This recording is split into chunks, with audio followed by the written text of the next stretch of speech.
Hey, welcome to Bourbon and Birds. Got a special guest today. That is not Rich, in case you were wondering. Not to be mistaken for Rich. See, the laugh isn't as deep. Rich has a lot deeper laugh, so that's the easiest way. Besides all the obvious reasons. Yeah, so today we got a video. Nancy has asked me to teach her the finer arts of drinking bourbon, and it's kind of a stretch because as far as arts go, I can't draw a stick man. So, but I do know a little bit about bourbon, so I can help somebody that is new to it. And we've had a lot of people at different times have asked us questions. You know, how do I get into drinking bourbon and everything? Well, you got to want to drink bourbon. That's the first thing, and you got to be willing to try it. A lot of people, you know, they think of hard liquors, especially if you try to drink them neat. Neat is just like that. It looks, you can have it in a shot glass, you can have it in you can have it on the rocks, keep that glass thin because there's a lot more in one of those than what you think. But it's the best way to get the subtle nuances of the bourbon is to drink it neat. No ice or anything. That's my personal preference. A lot of people, they like pouring it over ice and everything. A little bit of water. I think I've talked about before. My brother, he likes to put almost like a little bit of a straw's worth of water into his cup, or he'll rinse it and leave just a little bit of water in the bottom. Says he gets a different flavor off of it. I've never actually tasted that difference, but you know, some people do, and if it's what they like, I'm all for you trying it and drinking it that way. So when I got to thinking about that, I'm thinking I'm being stalked by a cat. This is my cat Midge. Her name's Midge because she is when she came into our house, I said she was just a little bitty cat. She was a midget, so Midge kind of stuck with her. So, and she's my cat. She wakes me up in the mornings and wants to get in my face, and she also does that to me. Yeah. When I push her away enough times, she'll go over after Nancy because somebody's going to pay attention to her. She tries to put her paw in my mouth to wake me up. Yeah, she'll like put it there and just kind of, and she's kind of, pulled down with her with her toes, like she's, I don't know, just going to crawl inside your mouth or something. Not the best feeling. No, it's pretty creepy, and I know that cat's walked in cat litter, so yeah, that's what I was. I don't want her paw anywhere near my mouth. So, anyway, getting back to the subject matter. So I got to thinking, what somebody that has never really drank bourbon, you don't care for beer, any beer. I'm not really a drinker at all. Yeah, I mean, you drink a little bit of cider once in a while. a strawberry daiquiri or a margarita once in a while. Yeah, we go out, but that's what made me think of the avenue I went with. Nancy likes those fruitier drinks. I was going to say, yeah, I like the sweet foo-foo. Yeah, I always call them foo-foo drinks. Mm-hmm. Bourbon's not a foo-foo drink in any way, shape, or form. But there are, I call them like artisanal bourbons, the ones that are finished. And the distillers, master distillers that do this, went painstaking to find ways to get subtle different flavors out of bourbon and everything. So they finish them in different casks. Instead of, bourbon has to be 2 years in new white oak charred casks or barrels. After that, you can do other things to it as long as, you're not mixing any other things into it, and to make a finished whiskey, finished bourbon. So that's what I thought of. And so I went upstairs and I started going through my finished ones because I love finished whiskeys. Unfortunately, finished whiskeys tend to be on the expensive side. And that's what I don't really need her in here. Not giving me the expensive side. Yeah, actually, this is a nice one. But so you can get those other subtle flavors that that's harder to pick up until you really drink some bourbon and know what you're looking for on your palate. So the one that, I don't know, I keep holding that in my hand. The one I decided on is Blackened. Now, Blackened is it's Dave, is it Petrel, I can't remember. But the story behind Blackened, I just love it. Metallica is the ones that collaborated on this. And to make Blackened, and this is actually a whiskey. This isn't a bourbon. It's real close, but it's a blend. So they actually put in some, I believe it's rye whiskeys that are in here with it. So it's not a true bourbon, but it's as close to a bourbon taste as you can get. But he's not giving me the real stuff. yeah. Well, I love Blackened though. You could tell by the bottle, you know. This one's had some drinking out of it. What I love about this is it's finished in black brandy casks, and you get a real dark fruitiness out of it. It's like currant, almost like soaked raisins. You know, not grapes. I know they end up trying to become grapes after that, but you kind of get the gist of, you know, the earthy kind of flavor that you get from it. And I love that. So I thought this is a good one. It's 90 proof, and if somebody was new to it, I would start them off definitely on lower proof ones. I've got one upstairs that was an 80 proof that I about did. It was Basil Hayden toast, and it's nice and smooth, but it doesn't have those extra flavors that you can pull off of it right away. So that's why I went with this, because, you know, you get that brandy. Brandy is, I believe, is brandy, or is it sherry? One or the other is made out of wine. I'm not sure. Isn't there a song called Brandy Wine or something like that? I think there's one mulberry wine. I thought there was brandy. I don't know. But so that's we'll find out. This is the whiskey that we landed on to try. So first thing, you drink whiskey, you sip bourbon. And now, sipping doesn't mean put it up and just some into your mouth. I didn't understand that, really. Sipping is just putting it up and basically just letting it trickle in. Like resting it on your tongue. Right on your tongue as you let it pour in. Let it stay there for just a little bit. It doesn't, not even a whole second. And then as you swallow that, you just let it kind of trickle down all over your tongue and everything. How was you put it earlier? And I'm like, well, I don't think people are going to. New people want to just. You said something about letting it do something to your palate. Well, you let it. I can't remember what you said. Yeah, you let it just you let it set on your tongue. You let it soak into your palate. I always almost want to feel it like in the side of your gums and everything. And then you swallow that. And that lets that flavor and everything go down into your throat slower. So you're going to have more opportunity to taste those other subtle flavors off of it. And just a little pour like that. Mine's heavier. I didn't give her very much.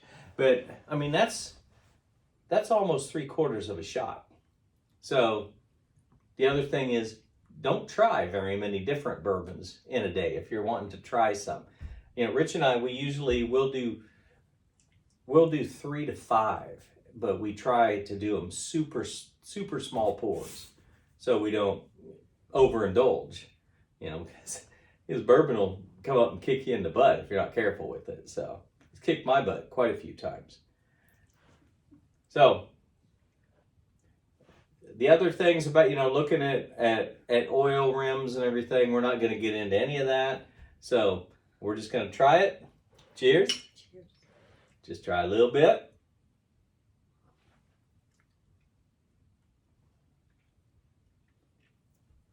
Boy, there's a face of somebody that loves their bourbon. I think I got a little too much in there. Yeah, I use my tongue to almost slow it down. I think I need to just put my tongue out. Yeah, much better when I do that. If I just kind of stick my tongue in there and get a little on it. Well, you put your tongue against the cup, and then just that regulates how much you're going to get into your mouth. Yeah. Because that's the first thing, a newbie's going to want to do is they're going to want to take a drink of it. I've never drank anything else where you just like do that. Yeah, so. you got to go. You go nice and slow. Honestly, in the past, like if I were to drink beer, I would just want to get it drank so I didn't have to drink it anymore. Yeah. Now, see, I drink beer fast. I do, but you can get that flavor of that beer, the whole way down and everything, and you got to, if you're looking for a little bit of alcohol in your system, it takes quite a few beers for that to happen, but you don't with this. So you think about how long it'd take you to drink a glass bottle, a 12-ounce bottle, or a 16-ounce pint. That same amount of time should be taken to drink something that's equivalent to a shot. So you get that opportunity to slow down. That's what, Rich and I say, bourbon's a gentleman's drink. You just take it nice and slow. It's about good conversations, good jokes, laughing about stuff. In the summertime, in the early evening, watching hummingbirds fly around our heads out on the deck. There's a lot of fun stuff. And it can be part of a great night. To be fair, you can do all those things without bourbon too. For people who don't drink. Oh, absolutely. I do that most nights anyway. Right. We don't do that. Well, yeah, I don't do Joe this. doesn't. Someone commented about, do you ever not drink a night or something like that? And honestly, he doesn't. Almost. I don't. I hardly ever drink, honestly. No, really That's why not. my collection up there is I probably have 80 of my lifetimes up on my shelves. Right. Not unless someone's here and you have some bourbon with them, but yeah. He doesn't just sit down every night and drink bourbon or anything else. Every once in a great while, I'll get a small pour of something. I come in while we're watching some TV or something, and it's ever just one. So it's like drinking one beer after work or something.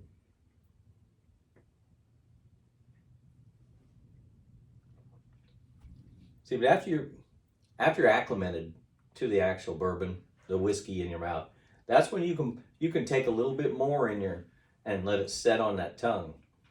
That's where I get sweetness. I mean, I get those dark fruits off of this. Oh. And then... Well, yeah, if you do it that way, you can... Yeah. It's not what you taste for me when I take the drink. It's afterwards, the taste in my mouth. Then I roll my tongue on the top of the roof of my mouth and, trying to, pick those flavors out of it and everything. This one, I mean, I remember I get like dark raisins off of this is what I get. How raisins have they're not super sweet, but the smell of it though, what do you get off of that? Off of the aromas off of it? Can you? It smells sweet.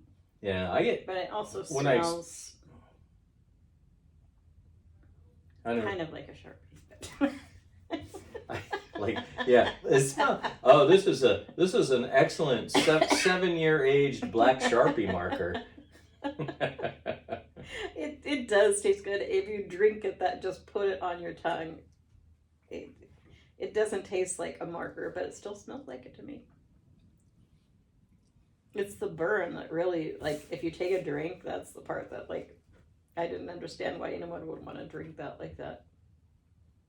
But yeah, if you take just a little, the tiniest sip, it tastes sweet and you don't get the burn. Yeah, whiskey's for shooting, bourbon's for sipping. What kind of things do people mix bourbon with? Water? Nothing. Yeah, but some people mix it with other things. You mixed it with wassail. I did, because I'm just trying to get that bottle kind of down. Yeah, I just put a little bit of that in there because it just jazzes the wassail up. And I'm one of those, I hate to see stuff in a refrigerator go to waste. So now that wassail's sitting in there and it hasn't been moving. So I'm like, all right, I'm going to drink a glass of that, put a little bit of bourbon in with it. And, I mean, I could have put, I've actually got a bottle of Jack Daniels sitting upstairs, which is more what I would have put in it. But since this bottle doesn't have much in it, I think I had 3 more of those Belle Meads, because that Belle Mead got discontinued. Rich and I, we wanted to make sure we got some. I think I had bought 4, and I think Rich bought like 6 bottles and put in reserve on it because Belle Meade is always one of our go-tos that we just love, especially early on. We drank way too much of that Belle Meade, so, and it's good. It's super good. This is flavor-wise though. This extends your palate from just a straight bourbon whiskey. It's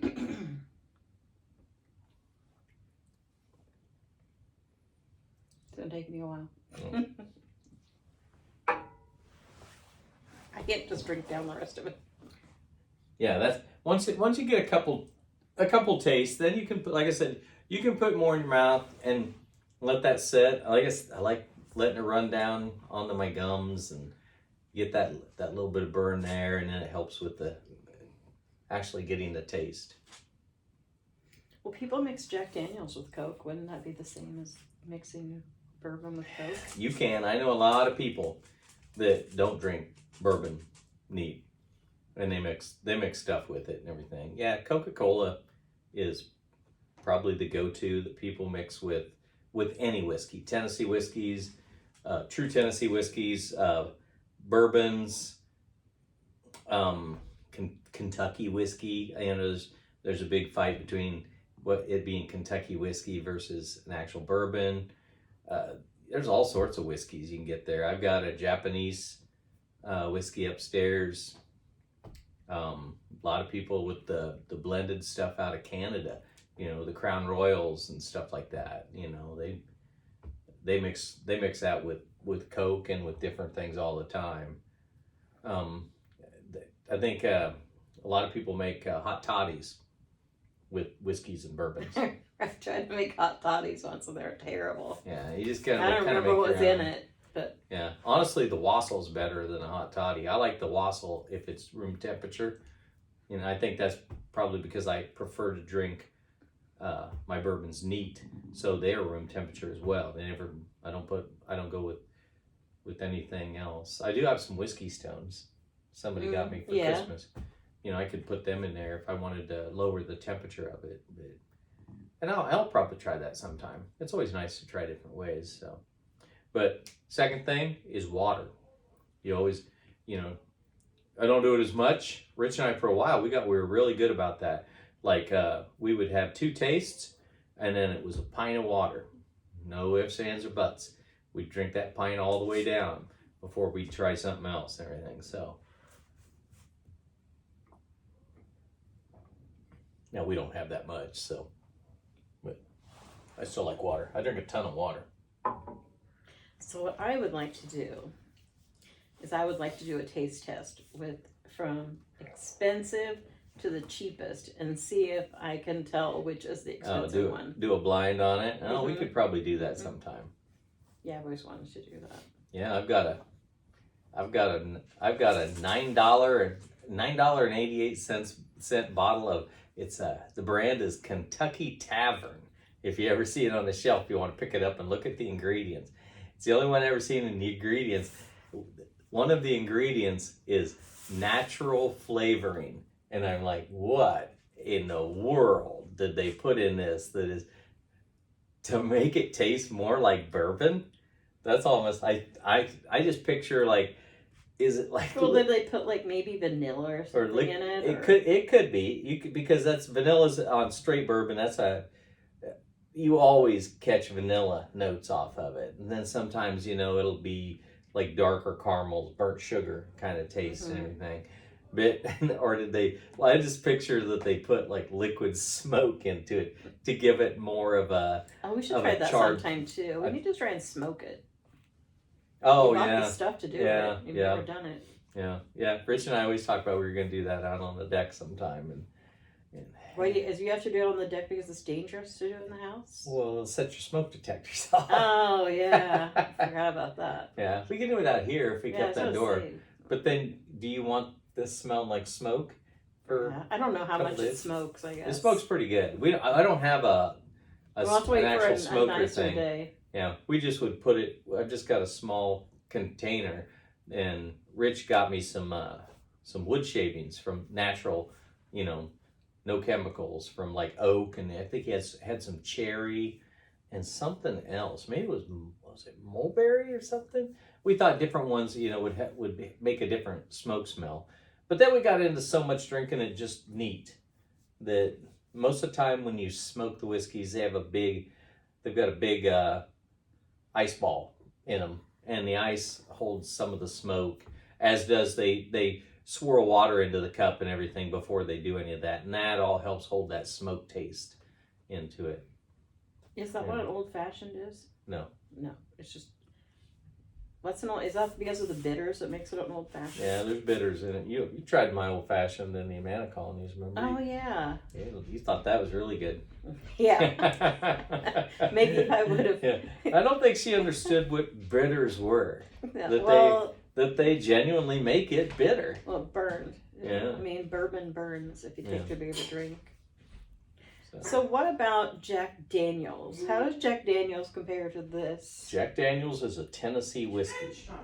It hits all of the same things that bourbon does, except for the age statement, I believe. I'd like to try Jack Daniels against bourbon and see what. So you're just saying Tennessee whiskey versus bourbon whiskey? Yeah. Yeah. I mean, I haven't tasted hardly anything, so it's all new to me. Yeah. Now you're putting a lot of shows in line. So. Yeah, there you go. Bourbon for beginners. I'm the beginner for sure. Yep. The other one that when I was thinking of them, that I pulled out, and was this one's Old Elk, and it's a wheated bourbon. Now, the thing about wheated bourbons are famous. All of the Wellers, the Weller 12 years, Weller Antique 107s, the William LaRue Wellers, all of those. I believe the George C. Staggs, all of that line is wheated bourbon. Now, the thing about wheated bourbon is, and I agree with it, wheated bourbons taste slightly sweeter than a straight bourbon whiskey does. And that's nice. I like that. Old Elk actually comes out of Colorado, and it's probably one of the best, if not the best, that comes out of Colorado. The Strahan whiskeys are out there. Breckenridge is out there. I'm not sure what else is actually out there. But Old Elk will hold up to all of those, and in most cases, in a taste test, will come out ahead. If you're not into a competition trying to pick it apart, simply because it's just slightly sweeter than those others are going to be. So, you want me to give up on that one? Yeah. Yeah, I brought her. Yeah, I brought her a little bit of some old. Yeah, so I can be fair. Little toast that we got. So. Okay. And as a newbie, you get to where you just love this sound. You like them to. Oh, you moved yours up here too. Mm-hmm. That's my new one.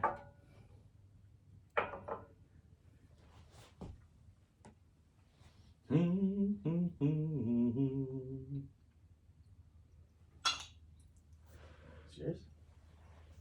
This has been open. Had some drinks out of it for quite some time, so it's got plenty of oxygen in it. This is what Old Elk is going to taste like. No ifs, ands, or buts about it. You can't put any excuse about a neck pour or anything into it. A neck pour? Neck pours are when you open it brand new, and there hasn't been any oxygen to set in, kind of newbies leave. What is this again? Old Elk. No, this is your other one. Oh, you're drinking my other one. Maybe I was going to drink that later. That Blackened is good. I don't want that going to waste. Cheers. Cheers. Break our glass. This one smells different. It doesn't smell sweet.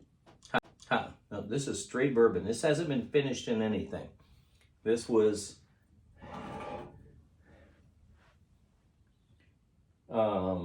this is aged 5 years in oak barrels. So that's the thing about when you talk about whiskeys and everything, bourbons especially, they love their age statements on how long they've actually been aged. I think I like this one better.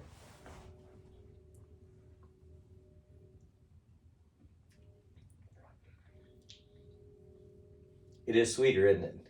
Yeah. It's a little more mild. It shouldn't be. Maybe it's just because I didn't take a very big drink. I think it's actually, this is 90 and this was, the Blackened was 93. So, where's it backwards? I'm going to set that backwards.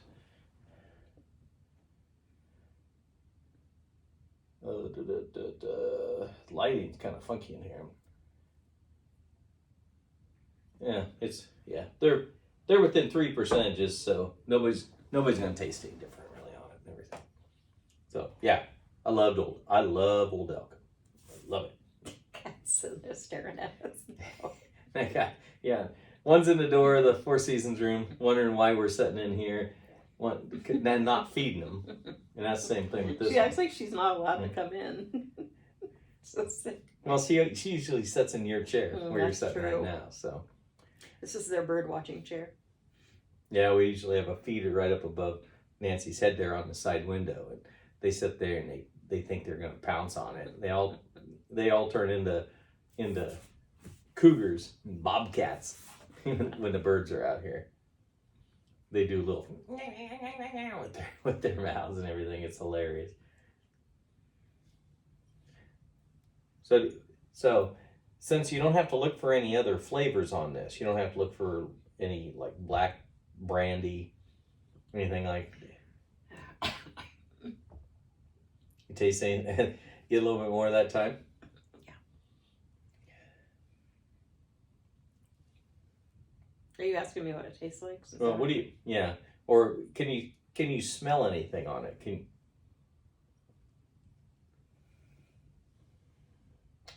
I've disclosed numerous times that my nose isn't the best. I worked in a chemical plant for well over 30 years. And it doesn't matter what part of the plant you're in, the solvent, the smell and everything, they got all sorts of stacks to mitigate that and everything. You still smell it. Nancy can attest it. You come home and you smell like tape. You smell like tape. Your lunchbox. And if he would leave something in his lunchbox and like later on I'd take it out and take a bite of it, it tasted just like Scotch tape to me. And it's weird. Yeah. Yeah. Yeah. We didn't make Scotch tape there. We made industrial tape. It's the solvent. Yeah. That. Yeah. If you know anything about chemicals, one of our main chemicals we used there was MEK. It's methyl ethyl ketone. Look that up. That's such a nice chemical to be around. Yeah. It's Flashpoint. I remember years back, safety regulations were so lax and everything. We used to mop adhesive covered floors with methyl ketone. That has such a low flash point. It's amazing we didn't blow that place up all the time. Now I'm retired from 3M, so hi 3M. You had some bad safety practices. They quit that years ago. They're a lot safer and everything. They're a lot better at all that Know stuff. better, do better. Huh? Know better, do better. Yeah. We didn't know any different back then. We knew MEK was the best at cutting that adhesive off the floor, and that's what you used. So. But yeah, this does not smell like MEK. I get a very slight oakiness off of that. I need to smell some oak first. I don't know if I know. Well, they have sniffer kits that you can buy. That was the question I was. But they're expensive. Is what's a brandy sniff? Is it snifter or sniffer? I think they call it sniffer. It's just a type of glass. They're stubbier. They look kind of like the Glencairns, those taller ones I bought. They're stubbier and. I do not know what the Glencairn is. It's small like this. You can put your hand in it and you can cup it. I don't know. It's just. And those are brandy sniffers. And I'll just look this up on Amazon or something so I can see. I think brandy and sherry. I think they're supposed to be in the same glass, I believe. So, you can buy things to smell. Yes, you can buy sniffer kits out there to help to train your nose to be able to smell different smells. Like Is it for brandy specifically or for anything? Oh no, it's for bourbon. Bourbon. Did I say brandy? Yeah, to smell. You'd be able to use it. Would help you with any whiskey. Mm-hmm. The unique any whiskey that includes Scotch whiskeys, Irish whiskeys, all that stuff. I mean, you'll open up one and you'll smell it, and it'll and then you're like, that smells like Wilson Leather Factory. Interesting to get one of those. Smells like tobacco. So I can see. Well, tobacco is what I keep thinking of when I smell these. There you go. That's like fabulous. Tobacco. Your nose is very good, because I know that a lot of them smell like tobacco, but I've had other people, I've watched their reviews, said that that's what it was, and I can't ever smell tobacco. I haven't had a lot of experience with tobacco. Only my dad smoked a pipe, that and leather for a short time. And they say leather is another. Yeah, leather definitely. But I haven't smelled that. Yeah. But definitely, that's the most this reminds me of is the smell of the sweet tobacco from when my dad used to smoke a pipe. I suppose cigars smell like that too. Yep. I don't know if I've ever. Yeah, it's not cigarettes. Cigarettes don't smell like tobacco. No. Cigarettes. Nothing good about that smell. Cigarettes smell like death. Mm-hmm. My mom and dad both smoked cigarettes their entire lives, and I've never had a lit cigarette in my mouth. I'd never light a cigarette in my mouth. My dad smoked for 40 years and died of lung cancer. And somehow, I don't think any of us, well, as far as I know, none of my brothers or sisters have smoked. I think that's saying a lot that Joe or I, neither one have smoked because we grew up around it. And the funny thing is, when I was growing up, I don't ever remember smelling like smoke from that or walking into our house and smelling. Your mom and dad's, though, of course, two people smoking. Like when you left there, you smelled like a cigarette. Yep. But I can't stand that smell. And it's weird because we grew up with it, but it's just very... It's Your dad smoked outside, though, a lot. Yeah, I think so. He did. Yeah. Because I never... I remember... Do you remember why your dad quit? Because when Stephanie was born. When Stephanie came in their house one time, and she was super, super young, and he had been outside smoking, and he was there, and he was looking at her and everything, and she let out like little... And he was positive that she did that because of the smell of that cigarette on him and everything. And he went out in the kitchen. Probably did. And it could have been. And he went out in the kitchen. He grabbed the what was left of the carton and everything, and he threw those into the trash. And he went storming out of the house. I thought he was mad. He was furious with himself, and he quit. But unfortunately, he had 40 years. Yeah. And you don't know for can't sure reverse if it was that, but yeah. When you smoke for 40 years, it's almost got to be that. Almost always is. So what do you like the Old Elk the best of those two? I don't know. I'd taste my other, but someone drank it. Us friends gonna get wasted. That was really my plan, but. Yeah, I don't like going back and forth like that though. It confuses you. You get some of the other ones' flavor. I like this the best. I think this. Yeah, Old Elk's it's a nice mellow bourbon. It's a true bourbon too. I'm glad you like of the two. You like the true bourbon. It's meant to be. Yeah. I can't ever see myself drinking a lot of bourbon. Yep. So we're gonna drink bourbon all the time. This will be the last video you ever see. Way too drunk. I always like a good taste test. So. Yeah. Oh yeah. Yeah. Finally, one I like. We got the title is Bourbon and Birds, so I never leave an episode without something about the birds. I know something about the birds. We've had you wouldn't believe the cardinals that we've had around here the last 2 weeks. It started just as the weather went really cold around here, and I told Nancy, I swear I'm the only one around the Easter Lake area that could either get to their feeders because of all that snow, or just thought, I am not going to go out there and feed those birds. It's just not worth it to them. And I throw my winter gear on and insulated pants and everything. I go out and feed. I feed the birds. I shovel my deck to the birds, and Well, also we've had the return of the northern flicker. yeah, We haven't seen that for a while. yeah. I think you did get it on. I need to get that on the video. I got it's poor quality. Yeah, I because mean- it was from inside. Yeah, and screens on this. I never did figure out how to get the screens out of this thing. Yeah, so. we've got to figure that out. But Because we got the window right here that looks straight down the railing and everything. So if we get the screen out of that and get that window cleaned on both sides and stay away from the glare, you know, we get some great video right in there. But anymore, we put the GoPro outside. yeah, we've got a setup now that we Yeah. can set our cameras up outside. And Yeah, so it works well. yeah, and it's fun for us to sit in the house and see. Hey, Is the raccoon back? I can't really believe it. They probably saw their own reflection. I think they're seeing a reflection. Yeah, did you see my shirt? My shirt says Raccoon Whisperer.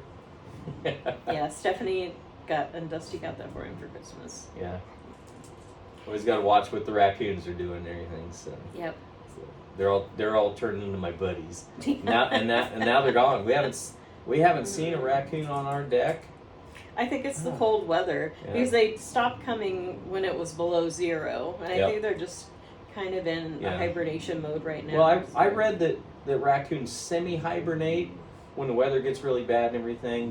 They've got enough fat to them that they can just sleep for weeks and then come back out and forage back again when the weather warms up a little bit for them. So I think that's probably what's happening with them. I'm sure I'll be seeing them and wanting to chase them off my deck and play our little cat and mouse game with them. No, sorry, not trying to steal your thunder. All right, should we wrap things up? Yep, I think that's about where we end it. So this is where Rich would say peace. Peace. No, Rich says Or no, be kind. That's right. I got that wrong. I once says peace on your own. Yeah. Yep. Yeah. And Rich always said, be kind. And I always say, bourbon's great, but don't let it rule you. Be kind. Later. Bye.